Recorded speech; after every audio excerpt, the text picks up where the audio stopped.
इसमें हमने आपको बताया कि एकम सत्य विष्णु खरे जी जिसके कवि हैं,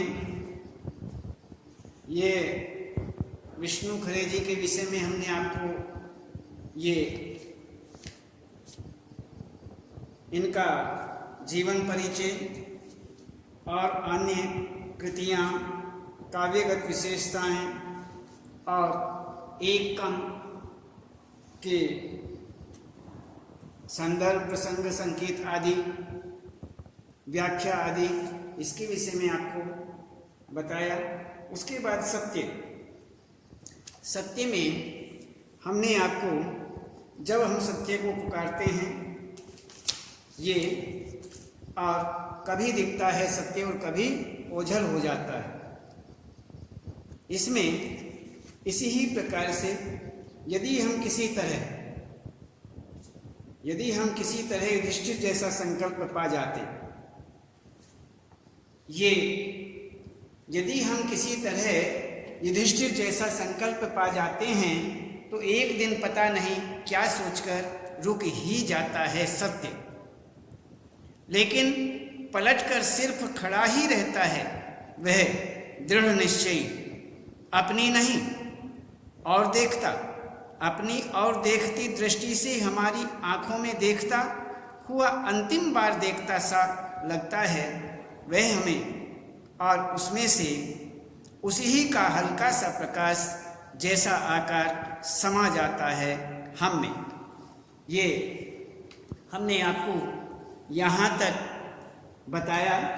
इसमें अब हम इसके संदर्भ, संकेत आपके सामने है। जैसे शमी वृक्ष के डॉट होता हुआ आगे बढ़ गया। दूसरा इसमें दिया है, हम कह नहीं सकते डॉट इंद्रप्रस्थ लौटते हुए। तो यहाँ पर ये हमारा संकेत है, और संकेत के बाद में संदर्भ,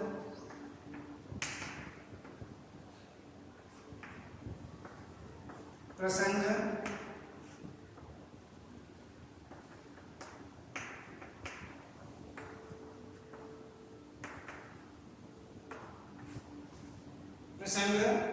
व्याख्या, और उसके बाद में आपको बताएंगे विशेष।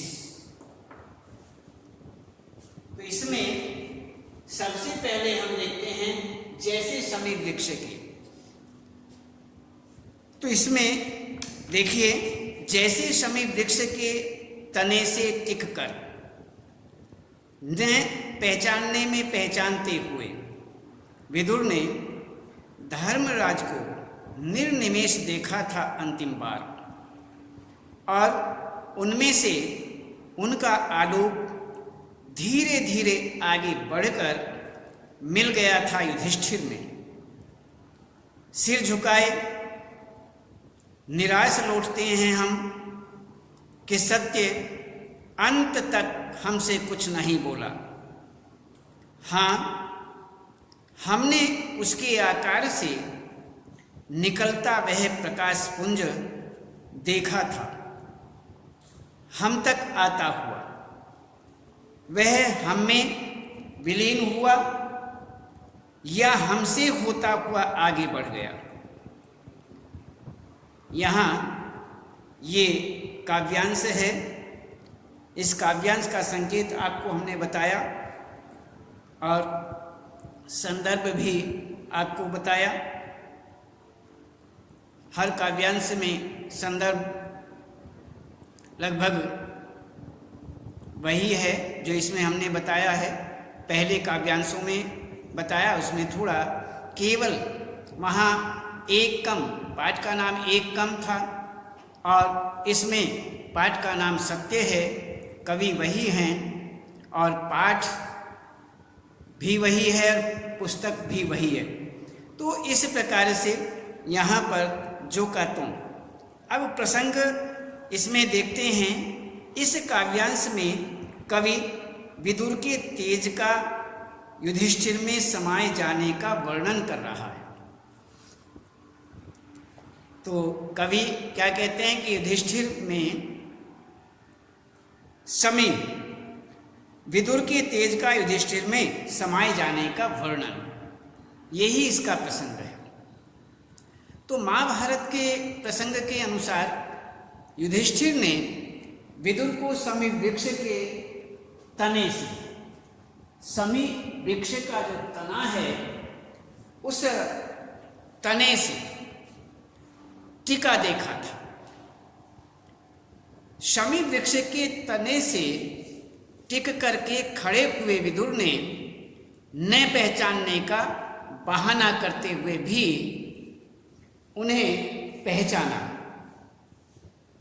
तथा उन्होंने युधिष्ठिर को बिना पलक झपकाए हुए अंतिम बार देखा।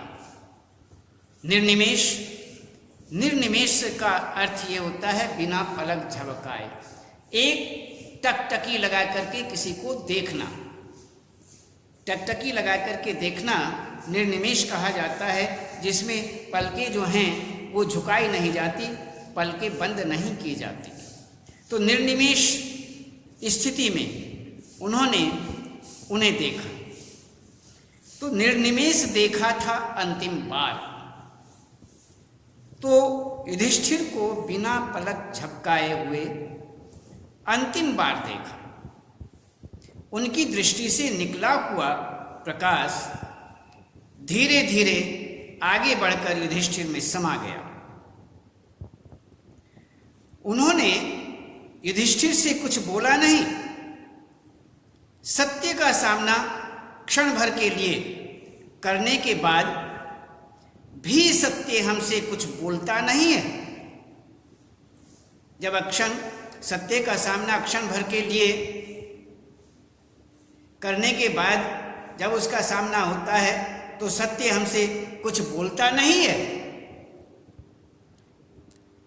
भले हमारा साक्षात्कार हो रहा हो, वह सिर्फ हमारी ओर देखता है, बोलता नहीं है।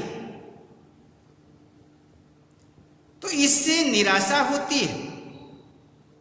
इसी प्रकार जब कभी सत्य हमारे आसपास होता है तो हमारे शरीर में भी वह आलोक की तरह समा जाता है, प्रकाश की तरह समा जाता है। किंतु कभी कभी सच हमारे पास ठहरता नहीं, बस पास से निकल जाता है। कि जैसे शमी वृक्ष के तने से टिककर न पहचानने में पहचानते हुए विदुर ने धर्मराज को निर्निमेष देखा था अंतिम बार, और उनमें से उनका आलोक धीरे धीरे आगे बढ़कर मिल गया था युधिष्ठिर में। सिर झुकाए निराश लौटते हैं हम कि सत्य अंत तक हमसे कुछ नहीं बोला। हाँ, हमने उसके आकार से निकलता वह प्रकाश पुंज देखा था, हम तक आता हुआ। तो वही कह रहे हैं कि इसी प्रकार जब कभी सत्य हमारे आसपास होता है तो हमारे शरीर में भी वह प्रकाश की तरह समा जाता है। किंतु कभी कभी सच हमारे पास ठहरता नहीं, बस पास से निकल जाता है। सच हमेशा बदलता रहता है, उसका कोई निश्चित या स्थिर रूप नहीं है। जो एक के लिए सत्य है वही दूसरे के लिए असत्य हो सकता है। जैसे विदुर ने बिना कुछ कहे अपने तेज को युधिष्ठिर में प्रविष्ट कर दिया था, बिना कहे, कुछ कहा नहीं। आपको बताया है कि जो सत्य है वह बोलता नहीं है। तो इसी प्रकार से विदुर ने बिना कुछ कहे, बिना कुछ बोले अपने तेज को युधिष्ठिर में प्रविष्ट कर दिया। वैसे ही कभी कभी जाने अनजाने सत्य हमारे जाने अनजाने में सत्य हमारे अंदर समा जाता है, पर कभी कभी वह हमें अनदेखा कर पास से निकल जाता है। हम उसे प्राप्त करने से वंचित रह जाते हैं। तो इसमें ये बताया गया कि इस प्रकार से यहाँ पर हम सहज इस बात को देखते हैं। अब हम इसमें देखते हैं कि इसका काव्यांश में क्या विशेषताएं हैं। काव्यांश में विदुर तथा युधिष्ठिर क्रमशः सत्य तथा सत्य अन्वेषी व्यक्ति के प्रतीक हैं। युधिष्ठिर सत्य, विदुर सत्य, और युधिष्ठिर जो हैं सत्य अन्वेषी, सत्यान्वेषी, सत्य अन्वेषी व्यक्ति के प्रतीक माने जाते हैं। दूसरा कहते हैं कि साहित्यिक खड़ी बोली में मिश्रित शब्दावली का प्रयोग किया गया है। आगे कहते हैं कि सत्य को आत्मिक शक्ति माना गया है। सत्य जो है वह आत्मिक शक्ति है, उसे आत्मा की शक्ति माना गया है। आगे कहते हैं सत्य का अपना तेज व प्रकाश पुंज है। सत्य का अपना तेज है, प्रकाश पुंज है। आगे कहते हैं कि आज सत्य को पहचानना अत्यधिक कठिन है। सत्य को सहज पहचाना नहीं जाता है, पहचान नहीं पाते, इसलिए सत्य पर चलना बड़ा कठिन है। तो आज का जो सत्य है उसे पहचानना बहुत कठिन है। आगे कहते हैं कि सत्य के प्रति स्नेह होने के बाद भी यदि उससे हमारा स्नेह हो जाए, हम उसे चाहने लगें, सत्य पर हम चलने लगें, उसके बाद भी वह हमारी आत्मा की आंतरिक शक्ति है। तो वह हमारे आत्मा की आंतरिक शक्ति बन जाता है यदि हम उसे केवल सत्य के प्रति संदेह होने के बाद भी, यदि सत्य के प्रति हमारा संदेह हो जाए, संदेह होने के बाद भी वह हमारी आत्मा की आंतरिक शक्ति है। तो इस प्रकार यहाँ पर ये काव्यांश की विशेषताएं। तो इसमें अब हम देखते हैं आगे, हम कह नहीं सकते। दूसरा है, संकेत आपके सामने है, हम कह नहीं सकते डॉट इंद्रप्रस्थ लौटते हुए। इसमें हम कह नहीं सकते, न तो हम में कोई स्फुरन हुआ, हलचल हुई, और न ही कोई ज्वर,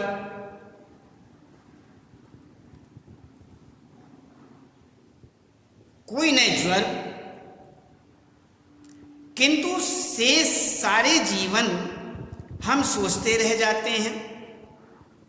कैसे जाने कि सत्य का वह प्रतिबिंब हम में समाया या नहीं। हमारी आत्मा में जो कभी कभी दमक उठता है, क्या वह उसी की छुअन है? जैसे विदुर कहना चाहते तो वही बता सकते थे। सोचा होगा, माथे के साथ अपना मुकुट नीचा किए युधिष्ठिर ने खांडव प्रस्थ से इंद्रप्रस्थ लौटते हुए। तो इसी प्रकार यहाँ पर ये काव्यांश, इसका संदर्भ आपके सामने, संकेत आपके सामने है। संदर्भ वही कि यह काव्यांश हमारी पाठ्य पुस्तक अंतरा भाग 2 के एक कम सत्य, या यहाँ पर केवल सत्य ही सत्य नामक पाठ से संकलित है, लिया गया है। इसकी कवि विष्णु खरे जी हैं। इसमें अब हम प्रसंग देखते हैं। कवि सत्य के अस्तित्व को जानना चाहता है। वह अपने जीवन में सत्य की सत्ता के अस्तित्व को समझना चाहता है। ये इसका प्रसंग है। सत्य एक शाश्वत सत्ता है। सत्य जो है वो शाश्वत है, शाश्वत सत्ता है। इसका निश्चित रूप संसार के प्रत्येक प्राणी में समाया हुआ है। ये आपको बता दिया कि सत्य एक शाश्वत सत्ता है। इसका निश्चित रूप जो है वो संसार के प्रत्येक प्राणी में, प्रत्येक जीव में समाया हुआ है। यह सत्य हमारे पास से गुजरता है, हमारा स्पर्श करता है, किंतु इसकी कोई निश्चित प्रवृत्ति नहीं है। जिस सत्य का संचार हमारे हृदय में होता है उसे दूसरे अपने ढंग से ग्रहण करते हैं। अलग अलग ढंग ग्रहण करने का होता है, अलग अलग ढंग से ग्रहण किया जाता है। यह जानना बहुत कठिन है। यह जानना बड़ा ही जटिल है कि सत्य हमारी आंतरिक चेतना का अंग बना है या नहीं बना है। ये जानना बहुत कठिन।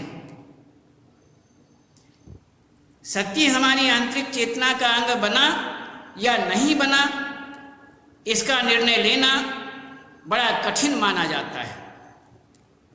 कि कभी कभी मन में बहुत तीव्र उठने वाली भावना को हम आत्मा की आवाज के रूप में सत्य मान लेते हैं। कभी कभी ये माना गया है कि कभी कभी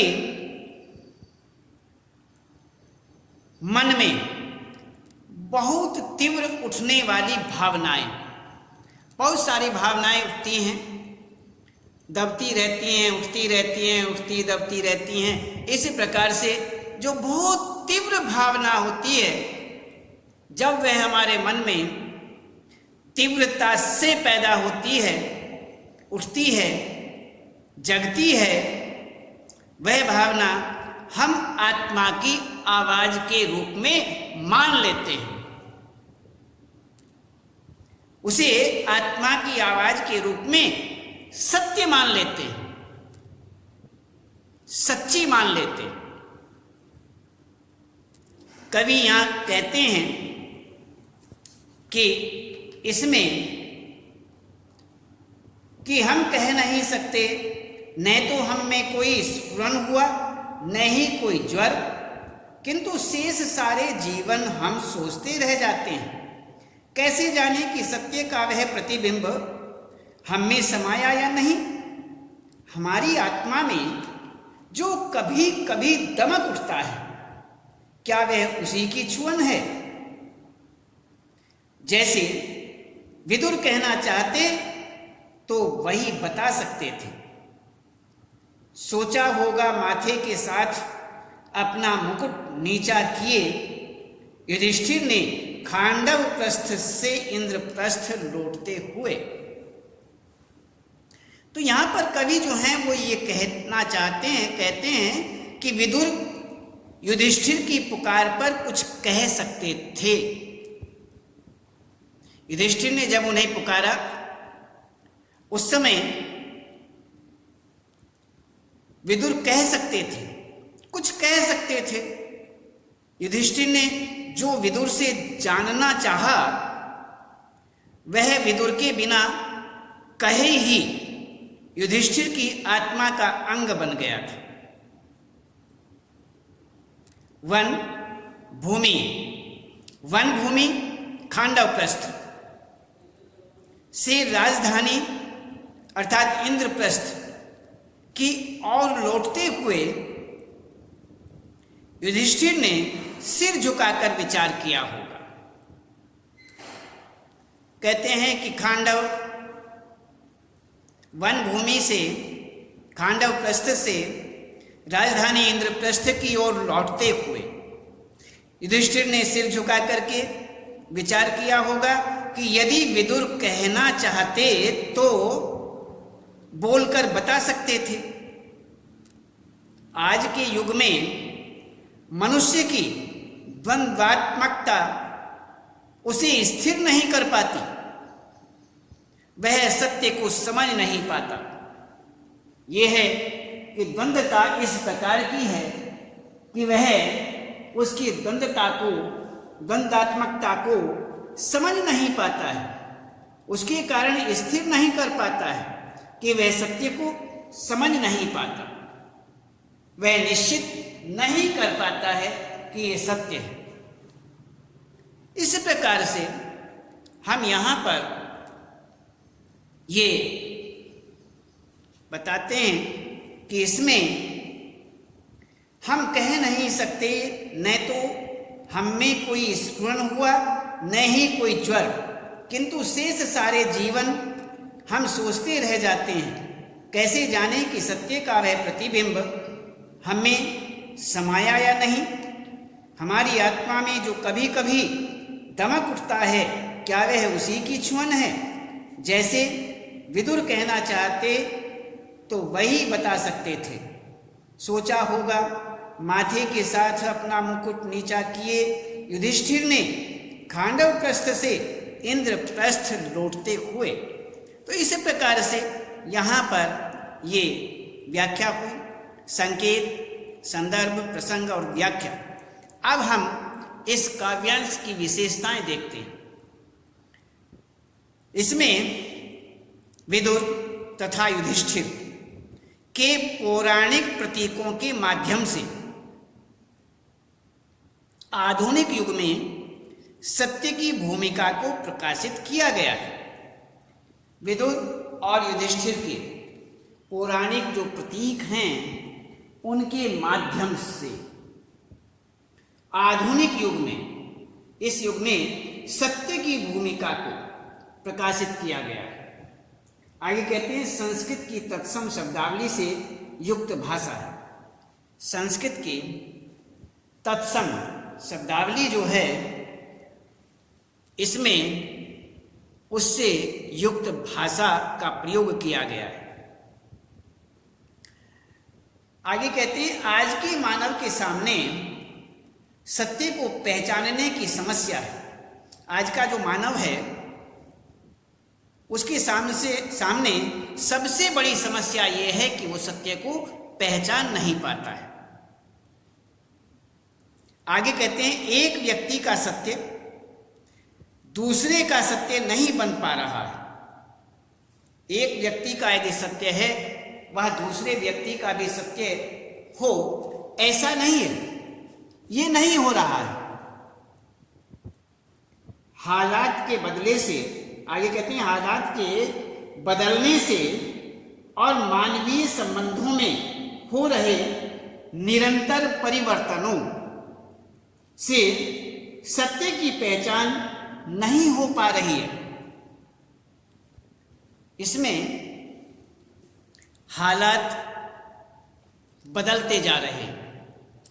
हालात के बदलने से और मानवीय संबंधों में हो रहे लगातार परिवर्तनों से सत्य की जो पहचान है वह नहीं हो पा रही है।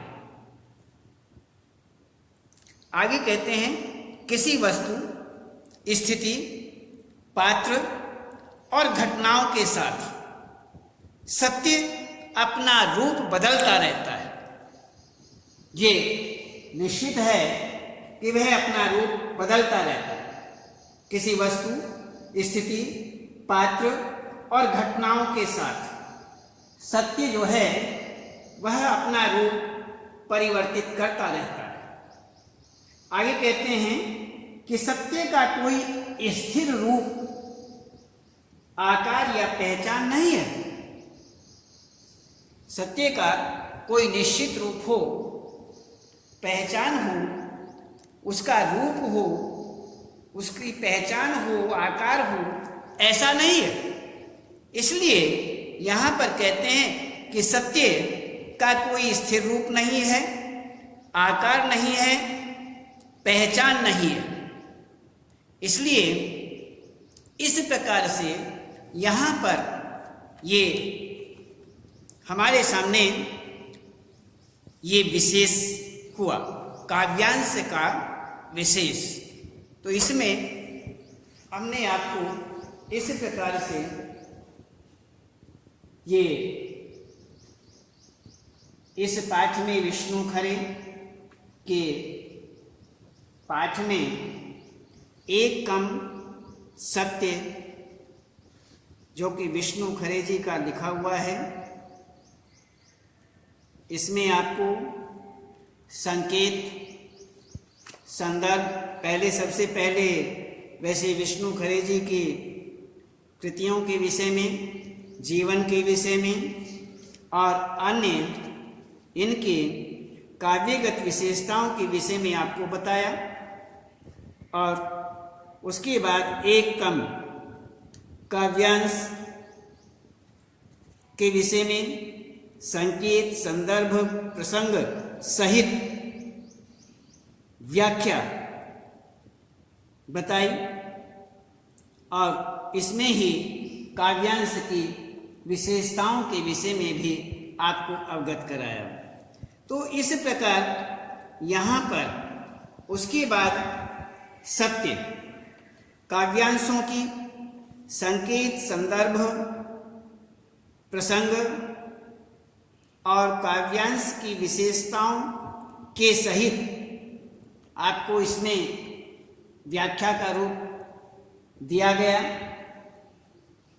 और इस प्रकार से यहाँ पर ये आपको कराया। आज इसमें हम आपको इस प्रकार से,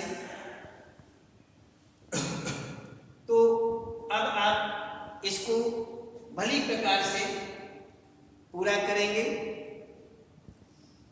जितना हमने आपको इसमें बताया उतना अच्छी तरह से आप इसे पूरा करें और उसके बाद हम इसमें आपको आगे बताएंगे।